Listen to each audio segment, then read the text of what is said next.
Let's jump right in. We're going to start on the driver's side first. These are your 4 coil packs, and each of these coils are secured with an 8mm bolt. This one right here is broken. I'll explain how to prevent this from happening later in the video. I'm using a standard ratchet with a 6-inch extension to get these bolts off. So let's get the first one off. And now we can work on the electrical connector at the top of the coil pack. These connectors are pretty fragile, and honestly it's not the best design either. Don't worry if you break any of them, because it's probably going to happen no matter how careful you are. The main goal is to lift up this red tab without pushing it too far out of the way. Then you are technically supposed to push down around this area while pushing the connector towards the coil pack until you feel it unlock. Once it's unlocked, you can pull the connector off. This did not work for me. Instead, I took a pair of pliers and placed it between the connector and the coil pack. Then I pried the connector upwards. This is kind of risky because you could break something, but you may end up breaking the connector even if you do everything right anyway. Ford likes to keep their customers confused. I mean, just look at the new Mustang. Moving on. Let's remove the coil pack now. You can do this without a tool, but I like to use something like this to help me pull the coil pack straight out, preventing me from bending the coil too much when trying to remove it. Again, it's not necessary, but the tool was cheap and it can prevent you from buying a new coil pack. Now let's get that spark plug out of there. Grab a 5/8 socket and fish the socket into the hole with an extension. Once you know the socket is on the plug, grab your ratchet and start loosening the spark plug. When you feel it's loose enough, you can remove the ratchet and check the socket. If the spark plug isn't attached to the socket, then just insert the socket and extension back into the hole and unscrew the plug by hand. It should be loose enough by now that you don't need a ratchet. After a few more turns, check again. And there's the plug. I have this special spark plug extension set that not only has the extension built into the socket, but there's also a magnet on the end to prevent the spark plug from falling off. This helps when removing old plugs and installing new ones. If you want a set like this, I have it linked down below, or you can just search spark plug extensions on Amazon. Now before you install the new spark plugs, you want to make sure they are gapped properly. I bought these Motorcraft plugs, and as you can see here, the gap is not adjustable. They also provide you the torque spec, which I usually do around 12 foot-pounds on these Ford engines anyway, and this one says 14.4 pounds max. Let's discuss one more topic before installing the new plug. Some say to use anti-seize, some say don't. Some say you can apply a little dab at the top of the thread and that's it. Others say don't do it at all. Again, that's up to you. Personally, it depends on the engine for me. For my 2013 5.0, I do not use anti-seize. Let's move on and get that spark plug installed. Insert the plug into the socket and then feed it into the spark plug hole. I know my hand is in the way, but you need to keep the extension as straight as possible when screwing the plugs in. The last thing you want to do is cross thread them. You will see later what I mean by keeping the extension straight. Once the spark plug stops turning by hand, bust out your torque wrench and torque it down between 7.2 and 14.4 foot-pounds. Like I said earlier, I always torque them down to 12 foot-pounds. Done. Now here's another product that you need to pick up. This is dielectric grease. This helps prevent corrosion, which also works great on battery terminals, and also helps make a better connection between the spark plug and coil boot. It's also very easy to use. Just take the cap off like this and then you will flip the cap over. On the other side of the cap you will notice this pointy thing. You were supposed to use that end to punch a hole in the seal like this. Now I'm going to show you the rookie way to apply this. As you can see, if you just squeeze the tube over the top end of the boot, grease will rest near the end and not go into the boot. You want the grease to go into the hole of the coil boot. Here's a better way to apply the grease. Put the end of the tube directly into the boot and squeeze. This will prevent any mess you could have made. Just make sure it looks like this. You want enough grease to go from side to side. Now pull the electrical connector out of the way and then place the boot into the hole. You will be able to feel when the boot connects with the spark plug. Now connect the electrical connector, and if your red tab isn't broken like mine, push it down to lock it into place. Then you can get that 8mm bolt back in and hand tighten it. You will see me use a torque wrench here, but honestly this is overkill. These bolts call for around 5 foot-pounds, which is practically nothing. Just make sure they are snug and you will have no problems.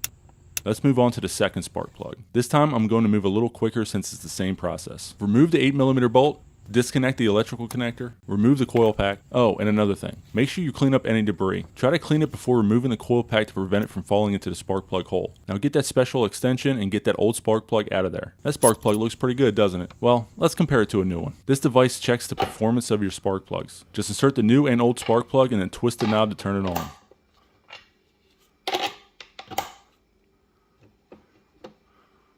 Although the old plug is still in really good shape, you can definitely tell it's weaker than a new one, which was expected considering these plugs have around 90,000 miles on them. This device can actually help you troubleshoot if your engine is misfiring. The link is in the description if you want to check it out. Let's get the new spark plug installed. Insert the plug into your extension. Put the extension in the hole. Make sure you keep the extension straight with the walls of the spark plug bore to prevent cross threading. Once you get it hand tight, grab your torque wrench and tighten it down to 12 foot-pounds. Then grab your boot and grease. Put the end of the grease into the boot, Squeeze a little bit to make your boot cover like this. Reinstall the boot. Attach the electrical connector. Then install your 8mm bolt. Now number 2 is finished, so let's move on to number 3. Now I am missing one bolt right here. These bolts are famous for breaking, and I experienced it firsthand. The problem is water gets around the bolt and rusts them out. So once you try to remove it, it can break. If you want to learn how to prevent this from happening in your truck, watch the video all the way through until the end. Since the bolt is broken, skip that step and move right onto the electrical connector. Disconnect it and remove the bolt. Oh, and one more thing to mention. After removing the bolt, check the condition of it. If it is too dirty, clean it off with a rag. If there is a crack, you may want to consider replacing it. Alright, and just like before, remove the plug and then install the new one. Torque it down to 12 foot-pounds. Grab your boot, insert your grease, squeeze, insert your boot. Finally, connect your electrical connector, and that's it for this one. Don't worry about the boot coming out. Later in the video, I will show you what I use to keep the boot in place, and it also makes everything look cooler too. Let's move on to the last spark plug on the driver's side. Things get a little tight the farther back you go, so I'm going to swap out the 6-inch extension for a 3-inch extension. This will give you ample clearance to get that 8mm bolt off. This is the same process. Remove the bolt, disconnect the electrical connector, remove the boot, remove any dirt or debris like you see here, grab your extension and remove the old plug, insert the new plug into your extension, torque it down to 12 foot-pounds, apply dielectric grease to the boot before putting it back into the spark plug hole, reconnect your electrical connector, and finally, hand tighten the coil pack bolt, or torque it down to 5 foot-pounds if you want to. That's it for the driver's side. Let's move on to the passenger side. Instead of doing one spark plug at a time, I'm going to do them all at the same time for this side. It doesn't matter if you mix up the coil pack, so don't worry about that. First, remove all 4 coil pack bolts.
Next, remove all the electrical connectors so you can get the coils out of there. Now you can remove all 4 coil packs. Let's get those spark plugs out of there. There's 1, there's 2, there's 3, and there's number 4. Now you can grab your last 4 spark plugs and torque them down to 12 foot-pounds.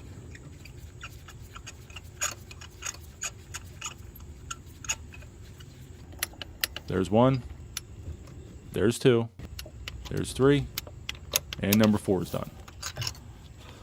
Let's get those coil packs filled with grease and then inserted back into the spark plug holes.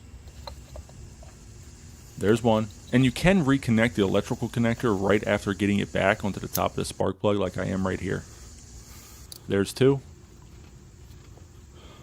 Number 3 is now done, and there's 4. And now all we have left is getting all 4 coil pack bolts installed, and we are done.